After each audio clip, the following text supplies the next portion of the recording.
जय श्री कृष्णा। राधे राधे। स्वागत है आपका हमारे चैनल पार्वती पनमोली में। आज हम सुनेंगे फाल्गुन अमावस्या की बेहद पुण्य फलदायी व्रत कथा। आप सभी भक्तजनों को अमावस्या तिथि की हार्दिक शुभकामनाएं। फाल्गुन अमावस्या की कथा के अनुसार एक बार ऋषि दुर्वासा इंद्रदेव और अन्य देवताओं पर नाराज हो गए।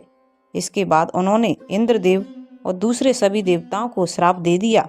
ऋषि दुर्वासा के श्राप से सभी देवता कमजोर हो गए और इसका फायदा उठाकर दैत्यों ने आक्रमण कर दी और इसका फायदा उठाकर असुरों ने आक्रमण कर दिया और देवताओं के अशक्त होने से युद्ध जीत गए।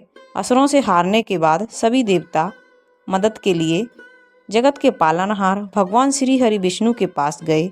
उस समय श्री हरि विष्णु ने सभी देवताओं की बात सुनी और दैत्यों के साथ मिलकर समुद्र मंथन करने की सलाह दी। सभी देवताओं ने समुद्र मंथन करने के लिए असुरों से बात की और उनको उसके लिए राजी किया।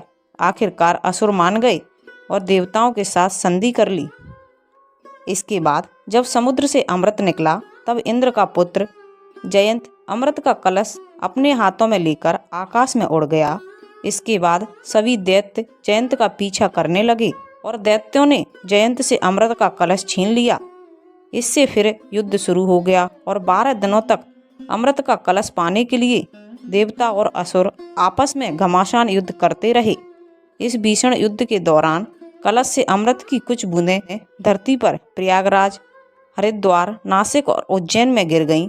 इस समय चंद्रमा, सूर्य, गुरु, शनि ने अमृत कलश की असुरों से रक्षा की।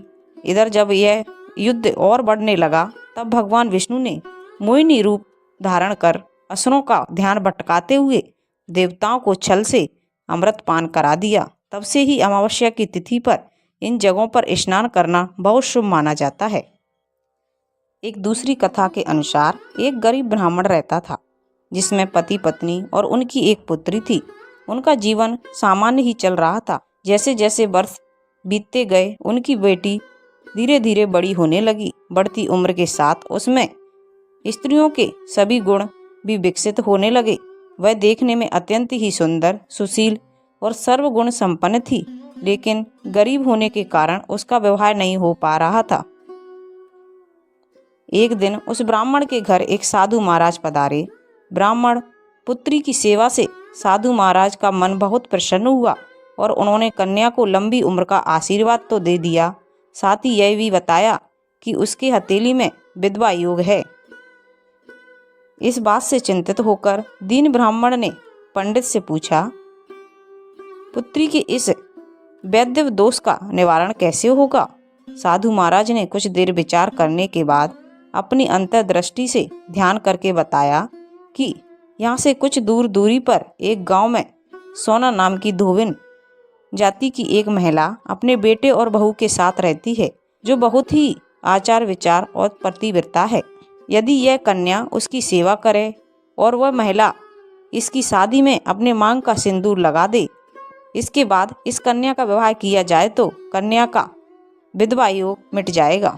साधु ने यह भी बताया कि वह महिला कहीं आती जाती नहीं है। यह बात सुनकर ब्राह्मणी ने अपनी बेटी से धोबिन की सेवा करने की बात कही। अगले दिन कन्या प्रातःकाल ही उठकर सोना धोबिन के घर जाकर साफ सफाई और अन्य सारे कार्य करके अपने घर वापस आ जाती है। एक दिन सोना धोबिन अपनी बहू से पूछती है कि तुम तो सुबह ही उठकर सारे काम कर लेती हो और पता भी नहीं चलता। बहू ने कहा, माँ जी, मैंने तो सोचा कि आप ही सुबह उठकर सारे काम खुद ही खत्म कर लेती हैं, मैं तो देर से उठती हूँ। इस पर दोनों सास बहू निगरानी करने लगे कि कौन है जो सुबह ही घर का सारा काम करके चला जाता है। कई दिनों के बाद धोबिन ने देखा कि एक कन्या अंधेरे में घर में आती है और सारे काम करके चली जाती है। जब वह जाने लगी तो सोना धोबिन उसके पैरों पर गिर पड़ी, पूछने लगी कि आप कौन हैं और इस तरह छुपकर मेरे घर की चाकरी क्यों करती हो?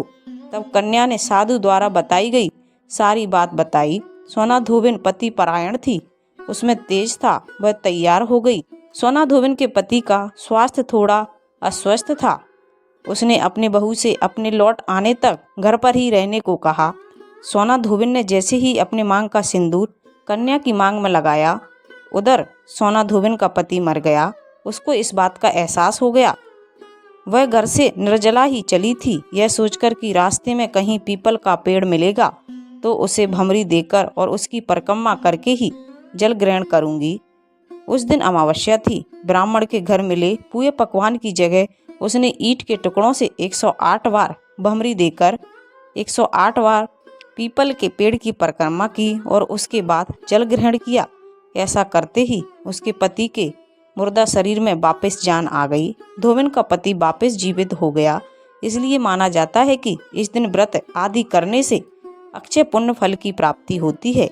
इसलिए जो भी व्यक्ति अमावस्या के दिन 108 वस्तुओं की भमरी देकर सोना धोबिन और गौरी गणेश का पूजन करते हैं, उसे अखंड सौभाग्य की प्राप्ति होती है।